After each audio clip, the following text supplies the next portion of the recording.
పల్నాడు జిల్లా మాచర్ల మండలంలో విషాదకర ఘటన చోటు చేసుకుంది. అభం శుభం తెలియని కన్న కూతురుని నడుముకు కట్టుకుని ఒక తల్లి నాగార్జున సాగర్ కుడి కాలువలోకి దూకి బలవన్మరణానికి పాల్పడింది. ఈ ఘటన స్థానికంగా తీవ్ర కలకలం రేపింది. మాచర్ల మండలం తాళ్లపల్లి సమీపంలోని నాగార్జున సాగర్ కుడి కాలువ వద్దకు చేరుకున్న ఓ మహిళ తన చిన్నారిని నడుముకు గట్టిగా కట్టుకుని ఒక్కసారిగా నీటిలోకి దూకేసింది. ఇది గమనించిన స్థానికులు వెంటనే పోలీసులకు సమాచారం అందించారు. విజయపూరి సౌత్ ఎస్ఐ అశోక్ తన సిబ్బందితో కలిసి గజ ఈతగాళ్ల సహాయంతో కాలువలో ముమ్మరంగా గాలింపు చర్యలు చేపట్టారు. కొద్దిసేపటికే తల్లి, కూతురు ఇద్దరి మృతదేహాలు కాలువలో లభ్యమయ్యాయి. ఇటు మృతదేహాలను వెలికి తీసిన పోలీసులు పోస్టుమార్టం నిమిత్తం మాచర్ల ప్రభుత్వ ఆసుపత్రికి తరలించారు.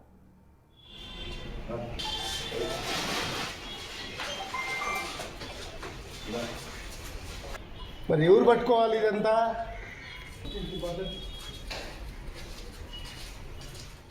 అసలు ఆ తల్లి అంతటి కఠిన నిర్ణయం తీసుకోవడానికి గల కారణాలేంటి? కుటుంబ కలహాల లేక ఆర్థిక ఇబ్బందుల అనే కోణంలో పోలీసులు విచారణ జరుపుతున్నారు.